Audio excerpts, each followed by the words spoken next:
कैसे हैं आप सभी। आई होप कि आप लोग बहुत अच्छे होंगे और अच्छे से स्टडी आप लोग कर रहे होंगे। और इस वीडियो में मैं आपको बताने वाला हूं बाबू केमिस्ट्री का फर्स्ट चैप्टर जिसका नाम है रासायनिक अभिक्रिया एवं समीकरण। और इस वीडियो में ना रासायनिक अभिक्रिया एवं समीकरण जो है ना इसको निगल जाना है, बिल्कुल कंसेप्ट के साथ आपको समझना है और कंसेप्ट के साथ मैं आपको समझाऊंगा। ठीक है, तो चलिए स्टार्ट करते हैं बाबू। यहाँ पे देख सकते हैं अध्याय 1 है कक्षा 10 के लिए, है ना। सीधा दिमाग में जो है ना गटक जाना है आपको। ओके, तो चलिए हम शुरू करते हैं बाबू ये रासायनिक अभिक्रिया एवं समीकरण। प्यारे बच्चों, इसका पीडीएफ भी मिल जाएगा हमारे व्हाट्सएप यानी पेड व्हाट्सएप ग्रुप में, आप लोग ज्वाइन हो जाइए। ठीक है, चलिए अब हम क्या करते हैं बाबू, यहां पे आप देख सकते हैं पहला हमारे पास टॉपिक है कि रासायनिक अभिक्रिया। आखिर हम समझते हैं कि रासायनिक अभिक्रिया हम कहते किसे, है ना। तो जैसा कि आप यहां पे देख सकते हैं लिखा गया है कि रासायनिक अभिक्रिया वे पदार्थ है जिनमें दो या दो से अधिक पदार्थ मिलकर नए गुणधर्म वाले नए पदार्थ का निर्माण करते हैं। कहने का मतलब जैसे कि दो या दो से अधिक पदार्थ मिलकर, मान लो कि जैसे कि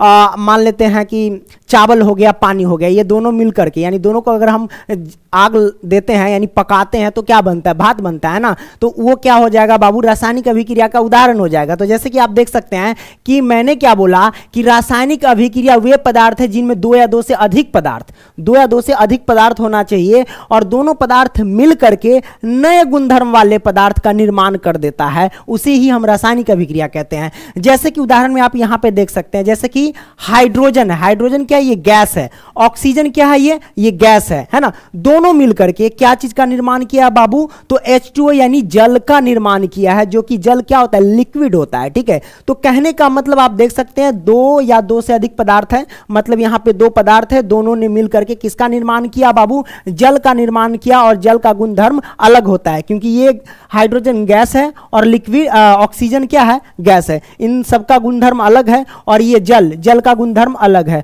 तो इन दोनों ने मिलकर के एक नए गुणधर्म वाले पदार्थ का निर्माण कर दिया। इसी को तो कहते हैं रासायनिक अभिक्रिया। ठीक है, यहां पे देख सकते हैं जैसे कि मैग्नीशियम है जो कि क्या है बाबू, सॉलिड है, सॉलिड यानी ठोस है ना। और S जो है आप देख रहे हैं ना, एस यानी सॉलिड को दर्शाता है, इसकी भौतिक अवस्था को दर्शाता है। ठीक है, तो ये सॉलिड है। ऑक्सीजन क्या है हमारे पास, ये क्या है बाबू, गैस है। तो सॉलिड और गैस मिलकर के किसका निर्माण किया, मैग्नीशियम ऑक्साइड का, जो ये क्या है बाबू, सॉलिड है। तो यहां पे भी देख सकते हैं कि दो या दो से अधिक पदार्थ मिलकर के एक नए गुणधर्म वाले पदार्थ का निर्माण कर दिया है, जो हमारे पास मैग्नीशियम ऑक्साइड है और ये एक सॉलिड है। ठीक है, तो ये हो गए रासायनिक अभिक्रिया के उदाहरण, आपने समझ लिया। नोट, यहां पे मैंने क्या किया कि रासायनिक अभिक्रिया को भौतिक विधियों से पलट नहीं सकते या फिर कह लो तो उलट नहीं सकते। भौतिक विधियां जैसे कि मैंने लिखा वाष्पीकरण, ऊर्ध्वपातन, उपकेंद्रीकरण, है ना। इन विधियों से आप क्या कर सकते हैं, जैसे कि रासायनिक अभिक्रिया होता है पुनः उसको उसी रूप में नहीं ढाल सकते। जैसे कि आपने पानी लिया, है ना, चावल लिया, दोनों से मिलाकर के उसको आग दिया तो भात बना, और भात को फिर गर्म करके आप नहीं बना सकते हो ना, फिर पुनः अलग नहीं ना कर सकते। फिर जैसा है वैसा, जैसे पानी को अलग कर देना, चावल को अलग कर देना, ऐसा नहीं ना कर सकते हो। तो वही मैंने यहाँ पे लिखा कि रासायनिक अभिक्रिया को भौतिक विधियों से पलट नहीं कर सकते। यानी एक बार जब अभिक्रिया हो जाती है तो फिर आप चाहेंगे कि जैसा चाहे वैसा बना दे, नहीं हो सकता है ना। तो भौतिक विधियां जैसे कि कोई भी आप नहीं कर सकते, जैसे कि वाष्पीकरण विधि से, है ना, ऊर्ध्वपातन से, उपकेंद्रीकरण से, इन सभी से आप क्या कर सकते हैं, जैसा चाहे वैसा नहीं बना सकते हैं। यानी पहले जैसा पदार्थ था वैसा आप पुनः उसके रूप में ढाल नहीं सकते हैं। ठीक है, तो आपने समझ लिया। अब हम क्या करते हैं, आगे लेते हैं। प्यारे बच्चों, यहां पे देख सकते हैं कि रासायनिक अभिक्रिया के कुछ उदाहरण हमने यहां पे ले लिया है क्योंकि ऑब्जेक्टिव क्वेश्चन में पूछ दिया जाता है ना। जैसे कि भोजन का पकना, तो भोजन का पकना ये क्या है, रासायनिक अभिक्रिया के उदाहरण है बाबू। ठीक है, श्वसन, जैसे कि हम लोग क्या लेते हैं, ऑक्सीजन लेते हैं और कार्बन डाइऑक्साइड छोड़ते हैं, ये भी एक प्रक्रिया क्या है बाबू, तो रासायनिक अभिक्रिया के ही उदाहरण है। दूध से दही बनना, जैसे कि दूध लाते हैं, दूध में हम जोरन डाल देते हैं और कुछ घंटों बाद, कुछ दिनों बाद क्या होता है, ये दही में परिवर्तन हो जाता है। तो ये भी क्या है बाबू, रासायनिक अभिक्रिया के उदाहरण है। अब यहाँ पे देख लिए, मैग्नीशियम रिवन को वायु में जलाने पर मैग्नीशियम ऑक्साइड का बनना, ये भी हमारे पास क्या है बाबू, तो रासायनिक अभिक्रिया के ही उदाहरण है। तो आपने इसको समझ लिया। ठीक है, अब हम क्या करते हैं बाबू, अगला ले लेते हैं। यहां पे देखिए रासायनिक अभिक्रिया के दौरान होने वाले परिवर्तन, यानी जब रासायनिक अभिक्रिया होती है मान लो किसी लैब में, है ना, तो जब अभिक्रिया जब चालू रहता है तो उसके दौरान क्या क्या लक्षण आते हैं उसके बारे में आपको बताना है। जैसे कि बाबू क्या क्या परिवर्तन आते हैं, तो बाबू अवस्था में परिवर्तन हो सकता है, जैसे वो ठोस है वो लिक्विड हो सकता है, या लिक्विड से ठोस हो सकता है ना, या एक्वस हो सकता है। तो अवस्था में परिवर्तन, ठीक है। अवस्था में परिवर्तन कहने का मतलब जैसे ठोस है और उसको हो सकता है गर्म करने के बाद वो लिक्विड हो गया, है ना, पानी के रूप में आ गया, तो ये हुआ अवस्था में परिवर्तन। तो रासायनिक अभिक्रिया के दौरान ये सब होता है, ठीक है। रंग में परिवर्तन, रंग में भी परिवर्तन हो जाता है, पहले कुछ और कलर का होगा, रासायनिक अभिक्रिया होने के बाद कुछ और कलर का हो जाएगा, है ना। उसके बाद तापमान में परिवर्तन यानी टेम्परेचर में भी परिवर्तन होता है ना, पहले उसका टेम्परेचर कुछ और होगा, बाद में कुछ और हो जाएगा, ठीक है। उसके बाद गैसों का उत्सर्जन, यानी जब रासायनिक अभिक्रिया होती है तो गैस भी निकलते रहते हैं, ठीक है। तो ये हो गया रासायनिक अभिक्रिया के दौरान होने वाले परिवर्तन, ठीक है। आगे हम देख लेते हैं बाबू, यहां पे देख लेते हैं अभिकारक और उत्पाद। हम यहां पे समझेंगे कि अभिकारक और उत्पाद क्या होता है। तो प्यारे बच्चों यहां इस उदाहरण की मदद से समझ लेते हैं, जैसे कि मैग्नीशियम और ऑक्सीजन, ये दोनों अभिक्रिया करके मैग्नीशियम ऑक्साइड का निर्माण कर रहा है, ठीक है। तो ये हमारे पास इस साइड क्या है बाबू, इस साइड ये हमारे पास क्या है, अभिकारक है। क्या है, अभिकारक है, ठीक है। और इस साइड क्या है बाबू, ये उत्पाद है, उत्पाद है, ठीक है। तो आपने देखा कि रासायनिक अभिक्रिया में जो भाग ले रहा है उसी को हम अभिकारक बोलते हैं, और उत्पाद किसे बोलते हैं, तो बाबू रासायनिक अभिक्रिया में जो भी भाग लेता है उससे मिलकर के जो बनता है उसे हम क्या बोलते हैं, उत्पाद बोलते हैं। तो वही हमने लिखा कि पहले अभिकारक किसे कहते हैं, तो अभिकारक वैसे पदार्थ को कहते हैं जो रासायनिक अभिक्रिया में क्या लेता है बाबू, भाग लेता है, उसे हम क्या कहते हैं, अभिकारक कहते हैं। तो जैसा कि आप देख सकते हैं ये रासायनिक अभिक्रिया में क्या लिया है, भाग लिया है, ठीक है। अब बात करते हैं उत्पाद। उत्पाद वैसे पदार्थ को कहते हैं जिसका निर्माण अभिकारकों से मिलकर के होता है, जैसे कि ये हमारे पास क्या है, ये सब अभिकारक है, इससे मिलकर के हमें क्या किया, उत्पाद का निर्माण कर दिया। तो आपने समझ लिया अभिकारक क्या होता है, उत्पाद क्या होता है। तो जो भी जब भी रासायनिक यानी समीकरण दिया रहे तो उसमें देख लेना, इस साइड जो भी होंगे अभिकारक और इस साइड जो भी होंगे उत्पाद होंगे। कोई दिक्कत नहीं ना, दिक्कत। तो आपने इसको समझ लिया। अब हम क्या करते बाबू, अगला ले लेते हैं। यहां पे देख लो रासायनिक समीकरण। रासायनिक समीकरण किसे कहते हैं इसके बारे में हम समझेंगे, यानी जब रासायनिक समीकरण हम लिखते हैं तो उसमें क्या क्या चीज होता है उसके बारे में बताना है। तो प्यारे बच्चों यहां पे देख सकते हैं मैंने लिखा कि रासायनिक अभिक्रिया को रासायनिक समीकरण द्वारा निरूपित किया जाता है, यानी जो भी रासायनिक अभिक्रिया होती है उसको हम क्या करते हैं, रासायनिक समीकरण के द्वारा निरूपित कर देते हैं, यानी सजा देते हैं। एक तो ये काम करते हैं। उसके बाद क्या करते हैं बाबू, रासायनिक समीकरण के अभिकारकों और उत्पादों में पदार्थ के प्रतीकों यानी सूत्रों, प्रतीक कह लो या सूत्रों का इस्तेमाल किया जाता है। यानी जब हम क्या करते हैं, रासायनिक समीकरण लिखते हैं या रासायनिक अभिक्रिया लिखते हैं तो उसमें जो भी पदार्थ होता है उसका संकेत लिखा जाता है, यानी सूत्र लिखा जाता है, ये भी लिखा जाता है, ठीक है। तो वही बात हमने लिख दिया, ठीक है। और प्रतीकों के साथ उनकी भौतिक अवस्था को भी दर्शाया जाता है, यानी भौतिक अवस्था को बताया जाता है, जैसे वो ठोस है, द्रव है, गैस है, एक्वस है, एक्वस यानी जलीय विलयन, उसको बताया जाता है, ठीक है। आपने समझ लिया। तो जैसे कि आप देखो ये हमारे पास क्या रासायनिक अभिक्रिया, और इस रासायनिक अभिक्रिया को क्या किया, रासायनिक समीकरण के द्वारा इसको सजाया गया है, ठीक है ना। तो यहां पे देख सकते हैं मैग्नीशियम जो कि ठोस है, तो ये जो हमारे पास जो है ठोस यानी एस जो मैंने लिखा, यही भौतिक अवस्था को दर्शा रहा है कि मैग्नीशियम क्या है, ठोस है या द्रव है या गैस है, वो आपको बताना होता है, ठीक है। तो एस लगा है इसका मतलब सॉलिड है, यानी ये ठोस है, ठीक है। जी लगा है यानी गैस है, यानी ऑक्सीजन जो है वो गैस है, ठीक है। और एम जो मैग्नीशियम ऑक्साइड जो हमारे पास वो क्या है, एस लगा है तो सॉलिड है। तो ये हो गया, एस लिख दिया, जी लिख दिया, एस लिख दिया, ये हुआ भौतिक अवस्था को दर्शा दिया कि हाँ ये क्या चीज है, ठीक है। तो आपने इसको समझ लिया, कोई दिक्कत नहीं ना। तो बाबू ये क्या था कि मैग्नीशियम रिवन को वायु यानी ऑक्सीजन, क्योंकि ये हमारे पास मैग्नीशियम रिवन है और इसको ऑक्सीजन, किसी भी पदार्थ को जलाने के लिए ऑक्सीजन बहुत ज़्यादा जरूरत है, क्योंकि ऑक्सीजन नहीं रहेगा तो जलेगा कैसे। मान लेते हैं किसी कंबल या खेंडा में आग लगा दिए, अब वो कब तक जलेगा, जब तक ऑक्सीजन रहेगा तो खूब एकदम मन चाहे एकदम बढ़िया से जलेगा। लेकिन सब उसको क्या करेगा, एकदम तोपने लगेगा कि ऑक्सीजन किसी भी प्रकार से ना मिले तो वो बूझ जाता है, ठीक है। जैसे कि चूल्ही देखें हम, माँ बहन जो है वो घर में अगर खाना बनाती है तो चूल्ही को देखिएगा, उसमें अगर ज़्यादा आँच धकेल देगा ना, यानी जलावन डाल देगा ना, तो वो धुआं धुआं होने लगेगा, यानी पुंड बढ़िया से जलेगा नहीं। क्यों, क्योंकि उसे ना ऑक्सीजन बहुत मतलब अच्छा से नहीं मिल पाता है। इसे हल्का हल्का ऐसे ऐसे देगा जिसमें ऑक्सीजन थोड़ा ज़्यादा मिलेगा तो खूब बढ़िया से धड़धड़ा के लहरेगा, ठीक है ना। तो आपने ये समझ लिया, ओके, कोई दिक्कत नहीं, दिक्कत। तो प्यारे बच्चों अब क्या करते हैं, हम अगला देख लेते हैं। अगला ये हमारे पास है, निम्न रासायनिक समीकरण को संतुलित कीजिए, आपके बुक में है, और इस समीकरण को हमें क्या करना है, संतुलित करके बता देना है कि नहीं। तो हम क्या करेंगे बाबू, संतुलित करेंगे, ठीक है। तो यहां पे टोटल आपको कितने हैं, 4 क्वेश्चन, ये ए है, ये बी है, और ये सी, ये डी रहेगा, ठीक है, कोई दिक्कत नहीं। चलिए हम क्या करते हैं, ए को पहले हम संतुलित करते हैं। संतुलित करना बहुत आसान होता है प्यारे बच्चों, ठीक है, संतुलित करना क्या होता है, बहुत आसान होता है। कैसे हम संतुलित करेंगे बाबू, देखो हम आपको बताते हैं। क्या करना, इस तरीके, इधर जो होता है ना बाबू, वो सारे के सारे क्या होते हैं बाबू, तो यहां हमारे पास अभिकारक होते हैं, और इस साइड क्या होते हैं, उत्पाद होते हैं। इस साइड क्या होते हैं बाबू, उत्पाद होते हैं, ठीक है। अब हमें क्या करना है, बैलेंस करना है, यानी संतुलित करना है। संतुलित में क्या होता है, जो भी तत्व दिए रहते हैं, जो भी एलिमेंट्स दिए रहते हैं, उसमें क्या होता है, परमाणुओं की संख्या बराबर होनी चाहिए, तब जाके वो संतुलित होते हैं। तो चलिए हम क्या करते हैं बाबू, यहां पे संतुलित करते हैं। ओके, तो सबसे पहले हम देखेंगे हाइड्रोजन, यहां हाइड्रोजन कितने हैं, तो प्यारे बच्चों यहाँ पे हाइड्रोजन आपको स्वतंत्र नजर आ रहा है, इसका मतलब ये अकेला है, यानी एक हाइड्रोजन है, ठीक है। उसके बाद एन, एन नाइट्रोजन, यानी नाइट्रोजन कितने हैं बाबू, तो नाइट्रोजन यहाँ पे आपको स्वतंत्र नजर आ रहा है, यानी वो अकेला है, तो एक लिखेंगे उसके बदले, ठीक है। अब यहाँ पे क्या है, ऑक्सीजन, ऑक्सीजन कितने हैं बाबू, तो ऑक्सीजन हमारे पास 3 है ना, 3 लगा है, तो 3 होगा। ये एक ग्रुप का था, तो हम एक ग्रुप में इसको ढाल देंगे। याद रखना प्यारे बच्चों की प्लस के बाद वो दूसरा ग्रुप में आ जाता है। ये था एक ग्रुप का, एक ग्रुप में कर दिया। अब इधर देखो कैल्शियम,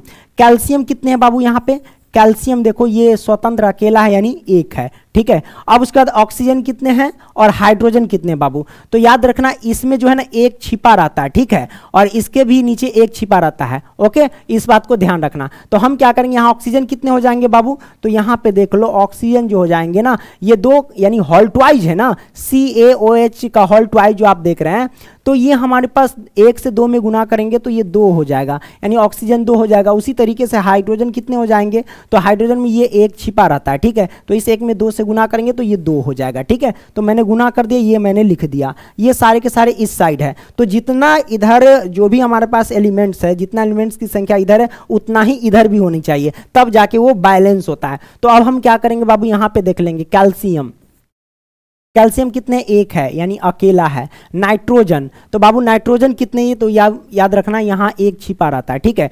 तो ये देखो ये हॉल्टवाइज है ना, तो 2 से 1 में गुना करना पड़ेगा आपको, तो नाइट्रोजन हमारे पास 2 से 1 में गुना करेंगे तो 2 हो जाएगा। उसके बाद ऑक्सीजन कितने हैं, तो ऑक्सीजन देख लेते हैं। तो प्यारे बच्चों देखो 3 से 2 में हम क्या करेंगे, मल्टीप्लाई कर देंगे, तो 3 दूना क्या हो जाएगा, 6 हो जाएगा, तो ऑक्सीजन 6 हो जाएंगे, ठीक है। अब ये हमारे पास एक ग्रुप का, तो एक ग्रुप कर देंगे। उसके बाद हाइड्रोजन, इसमें देख लीजिए हाइड्रोजन कितने हैं बाबू, तो यहाँ पे देखो हाइड्रोजन यहाँ पे 2 है, तो हम 2 लिखेंगे, कोई दिक्कत नहीं। ऑक्सीजन कितने हैं बाबू, तो ऑक्सीजन हमारे पास कितना है, ये अकेला है, स्वतंत्र है, ये एक है, तो एक लिख देंगे, ठीक है। ये एक ग्रुप का, एक ग्रुप का। अब हम क्या करेंगे, बराबर करेंगे। सबसे पहले हम क्या करेंगे बाबू, यहाँ पे देख लेंगे हाइड्रोजन यहाँ एक है, इधर देखेंगे हाइड्रोजन कितने हैं, तो यहाँ देख लो हाइड्रोजन 2 है ना, तो हम क्या करेंगे, इसमें मल्टीप्लाई कर देंगे 2 से, बराबर करने के लिए। अब देखो 2 से मल्टीप्लाई किए तो ये पूरा ग्रुप में आपको गुना करना पड़ेगा, तो 2 से 1 में गुना करेंगे तो हमारे पास 2 हो जाएगा, फिर 2 से 1 में गुना करेंगे तो ये हमारे पास 2 हो जाएगा, 2 से 3 में गुना करेंगे तो 3 दूना 6 हो जाएगा। इसका मतलब ये हुआ कि हाइड्रोजन यहाँ 2, नाइट्रोजन यहाँ 2 और ऑक्सीजन यहाँ 6 हो गए हैं, ठीक है। अब आगे बढ़ते हैं, यहाँ हाइड्रोजन 2, ठीक है, तो यहाँ भी हाइड्रोजन 2 है, ओके। यहाँ नाइट्रोजन 2, तो यहाँ भी नाइट्रोजन 2 है। यहाँ ऑक्सीजन 6 है, तो यहाँ भी ऑक्सीजन 6 है।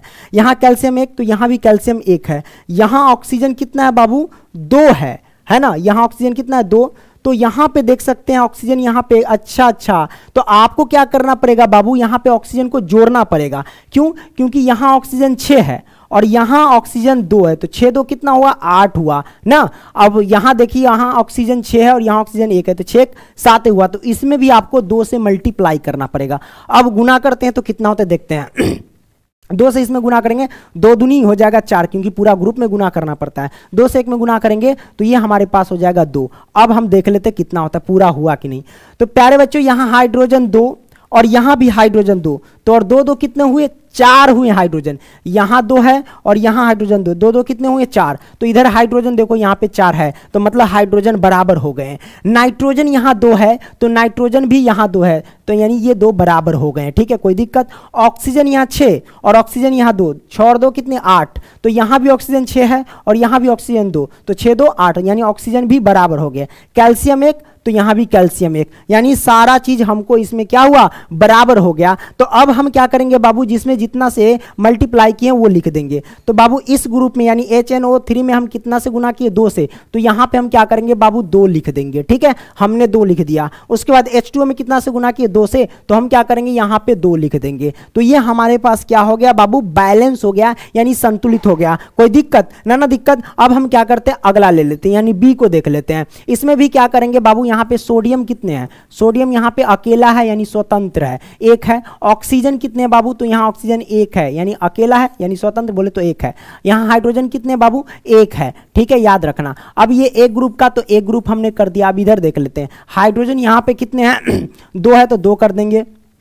सल्फर कितने हैं बाबू, सल्फर यहाँ पे 1 है तो 1 कर देंगे। ऑक्सीजन कितने हैं बाबू, ऑक्सीजन यहाँ पे 4 है ना, तो हम क्या करेंगे ऑक्सीजन को 4 कर देंगे। ठीक है, ये मैंने एक ग्रुप का कर दिया। अब इधर क्या करेंगे, यहाँ पे सोडियम ना, Na यानी सोडियम हमारे पास कितने, 2 तो 2 कर देंगे। उसके बाद सल्फर कितने हैं, 1 है यानी स्वतंत्र है तो 1 कर देंगे। ऑक्सीजन कितने बाबू, ऑक्सीजन यहाँ पे 4 है तो 4 कर दिए, है ना। अब ये एक ग्रुप का है तो एक ग्रुप कर दो। अब यहाँ पे हाइड्रोजन कितने हैं बाबू, हाइड्रोजन 2 है तो 2 कर दो। यहाँ पे ऑक्सीजन कितने हैं बाबू, इसमें 1 है तो 1 कर दो, क्योंकि ये स्वतंत्र अकेला है तो अकेला कर दिए। ये एक ग्रुप हमने कर दिया। अब हम क्या करेंगे बाबू, यहाँ पे देख लेते हैं कि अब संतुलित करेंगे यानी बैलेंस करेंगे। सोडियम इधर 1 है, यहाँ सोडियम 2 है, इसमें हम मल्टीप्लाई कर देंगे 2 से। अब 2 से मल्टीप्लाई किए तो बाई सब में गुना करना पड़ेगा, तो 2 से 1 में गुना करेंगे तो हमारे पास 2 हो जाएगा। 2 से 1 में गुना किए तो ये हमारे पास 2 हो जाएगा, फिर 2 से 1 में गुना किए तो ये हमारे पास 2 हो जाएगा, है ना। अब देखते हैं ये बराबर हुआ कि नहीं की, है ना। तो सोडियम 2 तो इधर भी सोडियम 2 है।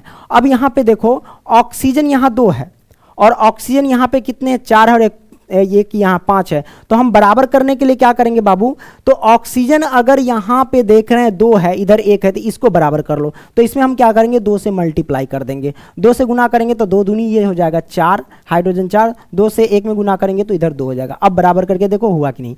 देखो बाबू सोडियम 2, सोडियम 2, ऑक्सीजन 2 यहाँ है और ऑक्सीजन 4 यहाँ है, तो 4 2 6 हुआ। तो यहाँ भी देखो ऑक्सीजन 4 यहाँ है, ऑक्सीजन 2 यहाँ, 4 2 6, यानी ऑक्सीजन भी बराबर हो गया। हाइड्रोजन यहाँ 2 है। अब देख लेते हैं, हाइड्रोजन यहाँ 2 है और यहाँ हाइड्रोजन हमारे पास कितना है, 4 है। तो आप देखोगे गौर से, यहाँ हाइड्रोजन 2 और यहाँ भी हाइड्रोजन 2, 2 2 कितने हुए, 4 हुए। तो इधर भी हाइड्रोजन 4 है, मतलब हाइड्रोजन भी बराबर। सल्फर 1 है, यहाँ भी सल्फर 1 है, तो मतलब सल्फर भी बराबर। ओके, और ऑक्सीजन तो बराबर करिए दिए, यानी सारा चीज बराबर हो गया। तो जिसमें जितना से मल्टीप्लाई किए उतना आपको लिख देना है। तो इस वाले ग्रुप में हमने 2 से मल्टीप्लाई किए, यहाँ पे 2 लिख देंगे। उसके बाद H2O में हमने 2 से मल्टीप्लाई किया, यहाँ पे हम 2 लिख देंगे। ये हमारे पास क्या हो गया बाबू, बैलेंस हो गया, है ना, यानी ये संतुलित हो गया। हम क्या करते हैं बाबू, जो भी तत्वों की संख्या होती है उसको हम बराबर करते हैं, तब जाके वो बैलेंस हो जाता है। अब हम क्या करते हैं, अगला ले लेते हैं, सी को देख लेते हैं। ये क्या संतुलित है, देख लेते हैं। सोडियम यहाँ अकेला है, अब यहां भी देखो सोडियम अकेला है कि नहीं, सोडियम अकेला। अब देखो यहां क्लोरीन अकेला है, यहां भी क्लोरीन अकेला है, मतलब सोडियम क्लोरीन बराबर है। यहां पे देखो Ag यानी चांदी यहां अकेला है, यहां भी Ag चांदी अकेला है, यानी Ag भी बराबर है ना। अब देखो NO3 यहां पे 3 गो है, यहां भी NO3 3 गो है, या फिर ऐसे कह सकते कि नाइट्रोजन अकेला है, यहां भी नाइट्रोजन अकेला है, और ऑक्सीजन यहां 3, ऑक्सीजन यहां 3 है। मतलब ये पहले से क्या है, बैलेंस है। तो हमें बैलेंस करने की जरूरत नहीं, हूबहू जैसा वैसा नीचे आपको निकाल देना है और लिख देना है कि संतुलित हो गया, ये पहले से संतुलित है। ठीक है, तो आपने इसको समझ लिया।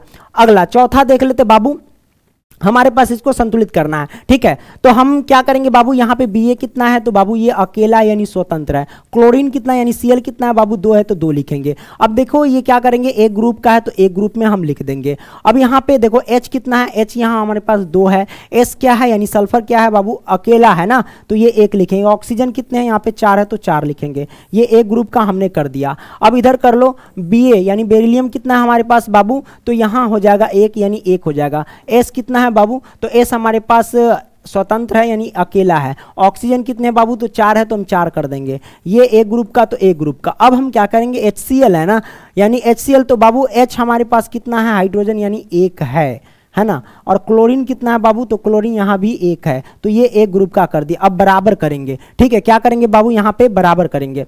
तो Ba 1 है, यहाँ भी Ba 1 है। ठीक है, क्लोरीन 2 है और यहाँ क्लोरीन 1 है, इसमें हम मल्टीप्लाई कर देंगे 2 से। तो हम क्या करेंगे, 2 से 1 में गुना करेंगे तो 2, और 2 से 1 में गुना करेंगे इधर भी तो 2 हो गया। ठीक है, कोई दिक्कत नहीं ना, दिक्कत। तो ये हमारे पास आ गया। अब देखते हैं मिला करके, Ba 1 है ना, तो यहाँ भी Ba1 है, क्लोरीन यहाँ 2, तो यहाँ भी क्लोरीन यहाँ 2 है, देख सकते हो गुना करके। हाइड्रोजन यहाँ 2, तो हाइड्रोजन यहाँ भी 2 है, ये देखो गुना करके लाए थे 2 है। सल्फर 1 है तो सल्फर 1 है। ऑक्सीजन 4 तो ऑक्सीजन 4, मतलब बैलेंस हो गया, सब कुछ बराबर किया। तो HCl में हमने क्या किया बाबू, 2 से मल्टीप्लाई किया, तो हम क्या कर देंगे यहाँ 2 से मल्टीप्लाई कर देंगे, ठीक है। और ये हो गया हमारे पास बैलेंस। कोई दिक्कत नहीं ना दिक्कत। प्यारे बच्चों आप लोग लाइक शेयर कमेंट नहीं करते, करो, दबा के करो प्यारे बच्चों, ठीक है। अब हम क्या करते हैं, अगला प्रश्न ले लेते हैं। सबसे पहले हम ले लेते हैं यहाँ पे रासायनिक समीकरण को संतुलित करना क्यों आवश्यक है, यानी हम जब रासायनिक समीकरण को संतुलित करते हैं आखिर तो क्यों आवश्यक वो बताना है। तो प्यारे बच्चों मैंने लिखा क्या, रासायनिक अभिक्रिया के पहले यानी अभिकारक, रासायनिक अभिक्रिया के पहले क्या होता है, इस साइड अभिकारक होता है, एवं उसके बाद क्या होता है बाबू, उत्पाद होता है। तो प्रत्येक पदार्थों की परमाणुओं की संख्या बराबर होनी चाहिए, इसीलिए हम क्या करते हैं, उसको बैलेंस करते हैं, ठीक है। यानी अभिकारक में परमाणुओं की संख्या और उत्पाद में परमाणुओं की संख्या दोनों बराबर होनी चाहिए, इसीलिए हम क्या करते हैं बाबू, तो संतुलित करते हैं। और इससे दोनों तरफ क्या होता है, द्रव्यमान भी बराबर हो जाते हैं। जब हम संतुलित करते हैं तो दोनों तरफ क्या होता है, द्रव्यमान भी उसके बराबर हो जाते हैं, इसलिए हम क्या करते हैं बाबू, संतुलित कर देते हैं, है ना, ठीक है। तो अब हम क्या करते हैं बाबू, अगला ले लेते हैं। यहां पे देखो रासायनिक अभिक्रिया के प्रकार। तो प्यारे बच्चों यहां पे रासायनिक अभिक्रिया मुख्य रूप से यहां पे देख सकते हैं, यहां 5 प्रकार है। संयोजन अभिक्रिया, वियोजन अभिक्रिया, विस्थापन अभिक्रिया, द्विविस्थापन अभिक्रिया और अपचयन और उपचयन अभिक्रिया। प्यारे बच्चों याद रखना कि अपचयन और उपचयन अभिक्रिया दोनों साथ साथ जब होते हैं तो उसे हम रेडॉक्स अभिक्रिया कहते हैं, ठीक है। तो आइए बारी बारी से जानते हैं। तो सबसे पहले संयोजन अभिक्रिया ले लेते हैं। तो प्यारे बच्चों यहां पे देख सकते हैं रासायनिक अभिक्रिया के प्रकार का जो पहला है संयोजन अभिक्रिया। तो संयोजन अभिक्रिया के बारे में हम सबसे पहले क्या करते हैं बाबू, तो यहां पे जान लेते हैं। तो संयोजन अभिक्रिया किसे कहते हैं, तो मैंने लिखा कि इस अभिक्रिया में 2 या 2 से अधिक अभिकारक मिलकर एकल उत्पाद का निर्माण करते हैं, यानी एक उत्पाद का निर्माण करते हैं, तो उसे हम क्या करते हैं बाबू, संयोजन अभिक्रिया कहते हैं। तो जैसे आप देख सकते हैं यहां पे कार्बन जो कि सॉलिड है और यहां ऑक्सीजन जो कि गैस के फॉर्म में है, तो दोनों मिलकर के CO2 यानी कार्बन डाइऑक्साइड का निर्माण किया। तो यहां पे आप देख सकते हो कि 2 अभिकारक, 2 या 2 से अधिक हो सकता है, तो 2 अभिकारक मिलकर के एकल यहां पे क्या किया, उत्पाद का निर्माण किया। इसी को हम क्या कहेंगे बाबू, संयोजन अभिक्रिया कहेंगे। तो संयोजन अभिक्रिया आपने समझ लिया, ये था बाबू कोयले का दहन, यानी कोयला का दहन हो रहा है बाबू। जैसे कि कार्बन है और कार्बन को ऑक्सीजन की मदद से क्या कर रहा है, दहन कर रहा है, यानी जलाया जा रहा है, तो कार्बन डाइऑक्साइड क्या हो रहा है बाबू, निकल रहा है, ठीक है। तो यहां पे 2 अभिकारक था और 2 अभिकारक मिलकर के एकल उत्पाद का निर्माण कर दिया, इसे हम संयोजन अभिक्रिया कहेंगे, ठीक है। अब हम क्या करते हैं, अगला लेते हैं वियोजन अभिक्रिया को। हम क्या करते हैं बाबू, समझ लेते हैं। तो अब कोई दिक्कत नहीं, वियोजन अभिक्रिया को समझ लेंगे। वियोजन अभिक्रिया किसे कहते हैं कि एक अभिकारक टूटकर 2 या 2 से अधिक उत्पाद में बदल जाता है, तो उसे ही हम क्या कहते हैं, वियोजन अभिक्रिया कहते हैं। कहने का मतलब एक अभिकारक को तोड़ करके 2 या 2 से अधिक उत्पाद में बदल जाना ही क्या कहलाता है बाबू, वियोजन अभिक्रिया कहते हैं। जैसे कि यहां पे देख सकते हैं कैल्शियम कार्बोनेट है हमारे पास, ठीक है। क्या है, कैल्शियम कार्बोनेट जो कि सॉलिड है, और इसे ही तोड़ करके किसकी मदद से, तो उष्मा की मदद से तोड़ करके हमने क्या किया, 2 या 2 से अधिक उत्पाद में बदल दिया है, और इसी को हम क्या कहेंगे, वियोजन अभिक्रिया। कहने का मतलब वियोजन अभिक्रिया जो है वो संयोजन अभिक्रिया के जस्ट विपरीत है, यानी उल्टा है प्यारे बच्चों, ठीक है। तो आपने इसको समझ लिया, ठीक है। तो यहां पे क्या है वियोजन अभिक्रिया में कि अभिकारक, एकल अभिकारक को तोड़ करके 2 या 2 से अधिक उत्पाद में बदल जाना ही हमारे पास क्या कहलाता है बाबू, तो वो कहलाता है वियोजन अभिक्रिया, है ना। तो आपने वियोजन अभिक्रिया को समझ लिया। और यहां पे देखो वियोजन अभिक्रिया के कुछ प्रकार है, जैसे कि पहला उष्मीय वियोजन, दूसरा विद्युत वियोजन और तीसरा प्रकाशीय वियोजन, ठीक है। तो इन तीनों के बारे में हम पहले जान लेंगे। बड़ा सिंपल है, उष्मीय वियोजन में उष्मा की मदद से क्या होता है, तोड़ा जाता है ना। और विद्युत वियोजन में विद्युत की मदद से तोड़ा जाता है, प्रकाशीय वियोजन में प्रकाश की मदद से तोड़ा जाता है। आइए ना समझ लेते हैं। तो पहला हम प्रकार ले लेते हैं उष्मीय वियोजन, यानी उष्मीय अभिक्रिया। तो मैंने लिखा कि अभिकारक का उष्मा यानी गर्मी द्वारा किया गया वियोजन को ही उष्मीय वियोजन कहते हैं। कहने का मतलब अभिकारक को उष्मा यानी गर्मी द्वारा तोड़े गए क्रिया को ही हम क्या करते हैं बाबू, तो उष्मीय वियोजन कहते हैं, यानी उष्मीय अभिक्रिया कहते हैं, ठीक है। तो यहां पे आप देख सकते हो जैसे कि यहां पे हमारे पास क्या अभिकारक है, इसी अभिकारक को उष्मा की मदद से हमने तोड़ दिया, तो ये हमारे पास क्या कहलाया बाबू, तो उष्मीय वियोजन कहलाया है, ठीक है। कोई दिक्कत नहीं दिक्कत। अब दूसरा देख लेते विद्युत वियोजन क्या है। तो विद्युत वियोजन में आप देख लेना कि विद्युत धारा प्रवाहित होने के कारण होने वाला वियोजन को ही विद्युत वियोजन कहते हैं। कहने का मतलब है कि अभिकारक को विद्युत की की मदद से तोड़ने की क्रिया को ही हम विद्युत वियोजन कहते हैं। ठीक है, आपने ये समझ लिया। तो यहाँ पे देख सकते हैं ये हमारे पास क्या अभिकारक है और अभिकारक को विद्युत धारा की मदद से तोड़ा गया है और ये हमारे पास क्या आ गया बाबू, तो उत्पाद में बदल गया है ना। तो इसी क्रिया को हम क्या कहेंगे बाबू, विद्युत वियोजन कहेंगे। कोई दिक्कत नहीं ना, दिक्कत पानी वानी उधर भाग गया, चलो कोई बात नहीं, इधर ये आपने इसको समझ लिया। ओके, अब हम क्या करेंगे, ये सब L क्या है बाबू, G क्या है, ये सब क्या है, ये अवस्था को दर्शा रहा है कि हाँ ये लिक्विड है, ये गैस है, ये भी गैस है ना। जैसे कि H2 है, ये तो जल है, जल क्या है हमारे पास, लिक्विड है, तो L डाल दिए है ना। G क्या है, गैस है, और ये भी G क्या है, गैस है, यानी H जो है हमारे पास हाइड्रोजन भी गैस है, ऑक्सीजन भी गैस है, वो दर्शाया गया है। अब इसी में हम क्या करें, दूसरा देख ले, तीसरा देख लेते हैं, प्रकाशीय वियोजन। सूर्य के प्रकाश की उपस्थिति में होने वाले वियोजन को ही हम क्या करते हैं, प्रकाशीय वियोजन कहते हैं। यानी सूर्य प्रकाश की मदद से अभिकारक को तोड़ने की क्रिया को ही हम क्या कहते हैं बाबू, अब मतलब प्रकाशीय वियोजन कहते हैं ना। तो यहाँ पे देख सकते हैं अभिकारक को हमने तोड़ करके सूर्य प्रकाश की मदद से तोड़ा और हमारे पास क्या आ गया, उत्पाद आ गया है ना। तो इसी क्रिया को हम क्या कहते हैं बाबू, प्रकाशीय वियोजन कहते हैं। कोई दिक्कत नहीं ना, दिक्कत तो आपने इसको भी बेहतरीन तरीके से समझ लिया। और प्रकाशीय वियोजन को बाबू याद रखना कि ब्लैक एंड व्हाइट, यानी ब्लैक एंड व्हाइट बोले तो ब्लैक एंड व्हाइट फोटोग्राफी में प्रकाशीय वियोजन का क्या होता है बाबू, उपयोग किया जाता है। ठीक है, ये सब नोट्स कर लेना, ये सब फैक्ट है। ठीक है, अब देखो यहाँ पे तीसरा क्या कहता है, विस्थापन अभिक्रिया। तो विस्थापन अभिक्रिया हम समझ लेते हैं बाबू। इसके लिए सक्रियता श्रेणी मैं आपको आगे बताऊंगा। विस्थापन अभिक्रिया में क्या होता है कि जो ज्यादा क्रियाशील तत्व होते हैं ना, वो कम क्रियाशील तत्वों को क्या करते हैं बाबू, विस्थापित कर देता है। ठीक है, और ये चीज आपको सक्रियता श्रेणी में मिलेगा कि जो ज्यादा क्रियाशील तत्व होते हैं उसको ऊपर रख देता है और उसके बाद जो उससे कम क्रियाशील तत्व उसको नीचे, फिर उससे कम ऐसे करके सजाया रहता है सक्रियता श्रेणी में। ठीक है, आप लोग सर्च कीजिएगा सक्रियता श्रेणी बाय पंकज सर, तो दिखने को मिल जाएंगे। ठीक है प्यारे बच्चों, तो यहां पे तीसरा कहता है कि विस्थापन अभिक्रिया। मैंने क्या बोला कि इस अभिक्रिया में अधिक क्रियाशील तत्व कम क्रियाशील तत्वों को उसके यौगिक से विस्थापित कर देता है। ठीक है, यानी इस अभिक्रिया में जो होता है, जो अधिक क्रियाशील तत्व होता है वो कम क्रियाशील तत्वों को उसी के यौगिक में से विस्थापित कर देता है। कहने का मतलब अलग कर देता है, पृथक कर देता है। ठीक है, उसी को हम विस्थापन अभिक्रिया कहते हैं। तो जैसे कि उदाहरण में देखिए Fe जो कि सॉलिड है यानी लोहा, और कॉपर सल्फेट हमारे पास है CuSO4 जो कि एक्वस है यानी जलीय विलयन है। ठीक है, तो ये दोनों मिलकर के ये बनाया हुआ है लोहे का सल्फेट और कॉपर। तो इसमें क्या किया, विस्थापित किया गया है। देखिए कैसे किया गया है, यहां पे देखिएगा गौर से। जैसे कि Fe हमारे पास लोहा है, क्या है बाबू, यहां पे देख सकते हैं ये लोहा है। ठीक है, और लोहा ने क्या किया बाबू, कॉपर को विस्थापित कर दिया है। आगे चल करके देखिएगा गौर से, लोहा ने क्या किया, कॉपर को हटा करके और यहां पे खुद आ गया है। तो यहाँ पे देखो गौर से, यहाँ पे कॉपर था ना, SO4 है, तो यहाँ पे क्या था बाबू, यहाँ कॉपर था। तो इस लोहा ने कॉपर को क्या किया, विस्थापित कर दिया, यानी अलग कर दिया, और ये खुद विराजमान हो गया लोहा। यानी ये जो हमारे पास लोहा है वो ज्यादा क्रियाशील तत्व है कॉपर से, तो कॉपर को क्या किया, विस्थापित करके ये खुद विराजमान हो गया, यानी ये हो गया लोहे का सल्फेट। पहले कॉपर का सल्फेट था, अब ये लोहे का सल्फेट हो गया। ठीक है, और ये बेचारा बचा था, इसको हमने क्या किया, साइड में लिख दिया कि तू जा उधर साइड में आजा। ठीक है, तो ये हमारे पास कॉपर बेचारा साइड में हो गया, बेचारा गरीब है। तो ये जो है ना, ये थोड़ा अति तगड़ा है, इसको क्या किया, विस्थापित कर दिया, मारपीट के हटा दिया। तो इसी क्रिया को हम क्या कहते हैं, विस्थापन अभिक्रिया कहते हैं, क्योंकि इसमें एक तत्व को दूसरा तत्व ने विस्थापित कर दिया, यानी अलग कर दिया।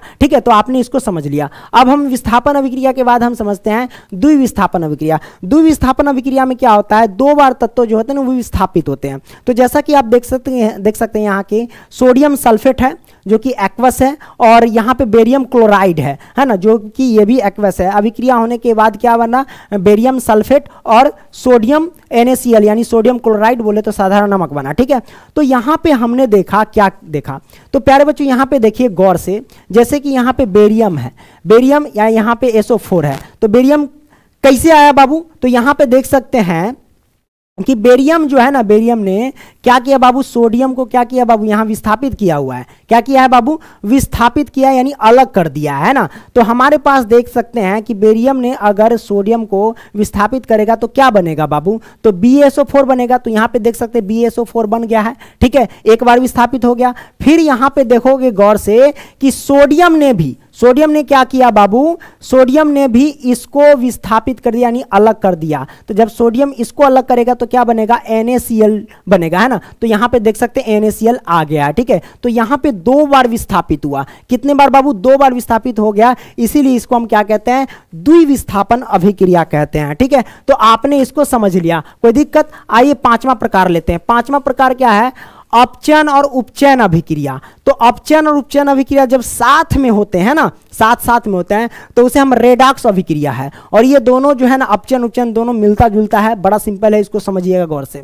तो मैंने पहले लिखा कि उपचयन अभिक्रिया किसे कहते हैं बाबू, तो यहां पे मैंने लिखा कि पदार्थ में ऑक्सीजन में वृद्धि होने या हाइड्रोजन का ह्रास होने की क्रिया को ही उपचयन अभिक्रिया कहते हैं। यानी कोई भी पदार्थ दिया गया, उसमें क्या है, ऑक्सीजन की वृद्धि, यानी ऑक्सीजन की वृद्धि मतलब ऑक्सीजन का जुड़ना या फिर हाइड्रोजन का ह्रास होना ही क्या कहलाता है बाबू, तो उपचयन अभिक्रिया कहलाता है, ठीक है। तो दोनों में से कोई, या तो ऑक्सीजन की वृद्धि हो जाए या फिर हाइड्रोजन की ह्रास हो जाए, दोनों में से कोई हो जाए तो वो क्या कहलाएगा, उपचयन अभिक्रिया। तो यहां पे देख सकते हैं जैसे कि कार्बन है और ऑक्सीजन है, दोनों क्रिया करके क्या बना, कार्बन डाइऑक्साइड बना, ठीक है। तो यहां पे देख सकते हो ऑक्सीजन का योग हो रहा है, यानी ऑक्सीजन की यहां पे वृद्धि हो रही है। तो ऑक्सीजन की वृद्धि जब हो रही है तो इसका मतलब किसका उदाहरण हो गया बाबू, उपचयन अभिक्रिया का उदाहरण हो गया। हो सकता है ऑब्जेक्टिव में दे दे कि C+O2 तीर का निशान CO2, ये कौन सी अभिक्रिया है, उपचयन अपचयन आपको बताना, तो आप कहेंगे उपचयन अभिक्रिया। अब देखिए अपचयन अभिक्रिया में यहां पे देखिए पदार्थ में हाइड्रोजन की वृद्धि होना, जस्ट अपोजिट,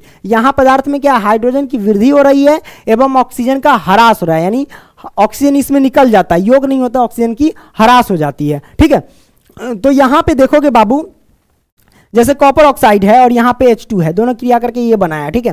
तो यहाँ पे देखो बाबू हमारे पास कॉपर जो है ना, तो यहाँ पे देखो आगे चल के कॉपर जो है इसमें देखिएगा बाबू, तो ऑक्सीजन की क्या होगी, ह्रास होगी, क्योंकि आगे चल के यहाँ कॉपर में ऑक्सीजन नहीं है, तो ऑक्सीजन के क्या होगी बाबू, यहाँ पे ऑक्सीजन का यहाँ पे ह्रास हो रही है, क्या है, ह्रास हो रही है। तो अगर ऑक्सीजन की यहाँ पे क्या हो रही है बाबू, ह्रास हो रही है, तो ऑक्सीजन का ह्रास यहाँ पे देख लेना, ऑक्सीजन का ह्रास है ना, तो यहाँ पे देखो ऑक्सीजन का ह्रास, यहाँ है ऑक्सीजन का ह्रास। तो जब ऑक्सीजन की ह्रास होती है तो कौन सी अभिक्रिया कहलाती है बाबू, अपचयन अभिक्रिया कहलाती है, ठीक है। और यहाँ पे गौर से देखना कि यहाँ पे फिर क्या हो गया बाबू, ऑक्सीजन की ह्रास जैसे हो गई तो यहाँ पे ऑक्सीजन क्या है, जुट रहा है, यहाँ पे क्या है बाबू, ऑक्सीजन यहाँ पे क्या है, जुट रहा है। तो जुट रहा है तो ऑक्सीजन का योग हो रहा है, तो ऑक्सीजन का योग होगा तो कौन सी अभिक्रिया होगी बाबू, तो देख लो ऑक्सीजन की वृद्धि, ऑक्सीजन की जब वृद्धि होती है तो कौन सी अभिक्रिया होती है बाबू, उपचयन अभिक्रिया होती है। तो यहाँ पे ऑक्सीजन की वृद्धि हो रही है तो हम यहाँ पे लिखेंगे उपचयन अभिक्रिया, उपचयन अभिक्रिया लिखेंगे। तो अपचयन उपचयन दोनों साथ में हो रहे हैं तो इसको हम क्या बोलेंगे बाबू, इसको हम बोलेंगे रेडॉक्स अभिक्रिया, ठीक है, दोनों एक साथ में हो रहे हैं इसलिए, ठीक है। तो आपने इसको समझ लिया, कोई दिक्कत नहीं है दिक्कत बाबू, तो आपने इसको क्लियर किया। आगे देख लेते हैं संक्षारण क्या होता है। संक्षारण जैसे जंग वगैरह लगता है उसके बारे में आपको बताना है। मैंने क्या लिखा कि जब कोई धातु आर्द्रता वायु यानी पानी अम्ल आदि के संपर्क में आता है तब धातु संक्षारण हो जाता है, यानी उसमें क्या होता है बाबू, क्या होता है, तो मतलब कि जंग वगैरह सब लगने लगता है। जैसे कि लोहा है, लोहा को नमी में डाल दो, है ना, फिर बाहर निकाल के रख दो तो क्या होगा बाबू, वहाँ पे उसमें संक्षारित होने लगे यानी जंग लगने लगेगा। ये जो क्रिया होती है थोड़ा धीमे धीमे होती है, और संक्षारित जब हो जाता है बाबू तो क्या होता है जानते हैं ना, लोहा वगैरह सब जो भी धातु वो कमज़ोर होने लगता है। तो इसीलिए इसे स्ट्रॉन्ग बनाने के लिए देखिएगा पेंट कर देते हैं, लेप लगा देते हैं, समझ रहे हैं ना। तो आपने इसको समझ, उदाहरण के देखिए लोहे पर जंग लगना ये संक्षारण के उदाहरण है। चांदी यानी सिल्वर पर काली परत चढ़ जाना, जैसे कि हनुमान जी पहन लेते गाँव घर में लड़का सब चांदी का, है ना, तो उसके देखिए बहुत दिन हो जाएगा ना तो चांदी में क्या होगा, काली काली परत चढ़ जाती है, ठीक है। तो ये सब संक्षारण के उदाहरण है। तांबे पर हरी परत, जैसे कि बिजली अगर तार खींचेगा ना तो तार जब बिजली से मतलब तांबे के तार से खींच करके लाइएगा तो जहां से वो जुड़ा होगा ना वहां पे देखिए हरी परत चढ़ जाती है, उसमें क्या होती है, हरी परत चढ़ जाती है। क्लियर, कोई दिक्कत नहीं है दिक्कत, ओके। तो तांबे पर हरी परत चढ़ जाती है। उसके बाद हम जान लेते हैं विकृत गंधिता। विकृत गंधिता के बारे में जान लेते हैं ये क्या है। तो यहाँ पे मैंने लिखा कि वसा युक्त और तैलीय खाद्य सामग्री वायु के संपर्क में आने पर उपचयित हो जाता है, जिसके कारण स्वाद और गंध में परिवर्तन हो जाते हैं, यानी स्वाद और गंध जो है पहले कुछ और बाद में कुछ और हो जाता है। उपचयित हो जाता है कहने का मतलब ये ऑक्सीजन से क्रिया कर लेता है। जैसे कि तेल वाले पदार्थ, जैसे कि मान लो मूंग दाल हो गया, कुरकुरे हो गया, तो ये क्या होता है बाबू, ये क्या चीज़ से बना होता है, तो ये जो बना होता है ना बाबू वो मतलब तेल में छना होता है, तला होता है, तो ये अगर ऑक्सीजन के संपर्क में आ जाएगा ना तो इसका स्वाद बदल जाएगा, ये खराब हो जाएगा, कुछ और हो जाएगा। इसीलिए इसको लंबे समय तक चलने के लिए उसके थैली में नाइट्रोजन गैस भर देते हैं। क्या भर देते हैं बाबू? Nitrogen gas. तो नाइट्रोजन गैस भरा रहेगा तो वो जितना उसका दिया रहता है एक्सपायरी डेट 2 महीना, 3 महीना, 6 महीना, उतना दिन तक ये जाता है। लेकिन अगर मान लो कि आपने खरीदा, उसमें देखिएगा कि हवा अगर निकला हुआ पहले से तो डेफिनेटली वो खराब होगा, क्योंकि इसमें से नाइट्रोजन गैस निकल चुका है। तो कह देना कि ना हवा निकल रहा, नाइट्रोजन गैस निकल, नहीं हम नहीं लेबो, है ना, हम नहीं खबो, है ना, ये खराब हो जाएगा। ठीक है, इसीलिए जिसमें देखना हवा भरा हुआ है, एक्सपायरी डेट चेक कर लेना। ठीक है, तब जाकर के वो खाना। ओके, तो आपने इसको समझ लिया। आगे देखते हैं। आगे हमारे पास है ऊष्माक्षेपीय अभिक्रिया, है ना। तो ऊष्माक्षेपीय अभिक्रिया को समझ लेते हैं। यहाँ पे कहता है कि जिन अभिक्रिया में उत्पाद के निर्माण के साथ साथ ऊष्मा का भी उत्सर्जन होता है। उत्सर्जन का मतलब निकलना। तो जिन अभिक्रिया में उत्पाद के साथ साथ ऊष्मा भी निकलता है तो उस अभिक्रिया को क्या कहते हैं? ऊष्माक्षेपी अभिक्रिया कहते हैं। जैसे कि यहाँ पे हमारे पास अभिकारक है और इस अभिकारक में यानी जब क्रिया होता है तो उत्पाद के साथ साथ यहाँ ऊष्मा भी निकला हुआ है, यानी ऊष्मा का भी उत्सर्जित हुआ है। इसीलिए हम क्या कहेंगे इसको बाबू? ऊष्माक्षेपी अभिक्रिया कहेंगे। कोई दिक्कत नहीं? दिक्कत। अब यहाँ पे बात करते हैं ऊष्माशोषी अभिक्रिया के बारे में। ऊष्माशोषी अभिक्रिया हम किसे कहते हैं? तो बाबू यहाँ पे मैंने लिखा कि जिन अभिक्रिया में अभिकारक को तोड़ने के लिए ऊष्मा, प्रकाश या विद्युत ऊर्जा की आवश्यकता होती है तो उसी को हम क्या कहते हैं? ऊष्माशोषी अभिक्रिया कहते हैं। कहने का मतलब ऊष्मा हो गया, विद्युत हो गया, प्रकाश हो गया, इन सब की मदद से जब अभिकारक को तोड़ा जाता है तो उसी क्रिया को हम क्या कहते हैं बाबू? तो हम कहते हैं ऊष्माशोषी अभिक्रिया कहते हैं। ठीक है, तो उदाहरण के लिए हमने लिया कि बाबू वियोजन अभिक्रिया की तरह। कहने का वियोजन अभिक्रिया में जितने भी है वो सारे के सारे इसमें आ जाते हैं। ठीक है, तो यहाँ पे देखो जैसे कि यहाँ पे अभिकारक है, अभिकारक को तोड़ने के लिए यहाँ पे हमने ऊष्मा का मदद लिया, है ना, तो इसमें टूट करके आ गया, तो इसी को हम क्या कहेंगे? ऊष्माशोषी अभिक्रिया हो गया। ठीक है, कभी विद्युत को हम विद्युत की मदद से तोड़ेंगे, है ना, तो कभी हम प्रकाश की मदद से तोड़ेंगे, तो इसको हम क्या कहेंगे बाबू? ऊष्माशोषी अभिक्रिया कहेंगे। अच्छा, तो ये हो गया समाप्त। तो इसी के साथ ये चैप्टर समाप्त होता है प्यारे बच्चों। और वीडियो पसंद आया ना तो लाइक्स, कमेंट, शेयर एकदम भर भर के करना। ठीक है, मिलेंगे अगली वीडियो में प्यारे बच्चों, तब तक के लिए बाय दोस्तों।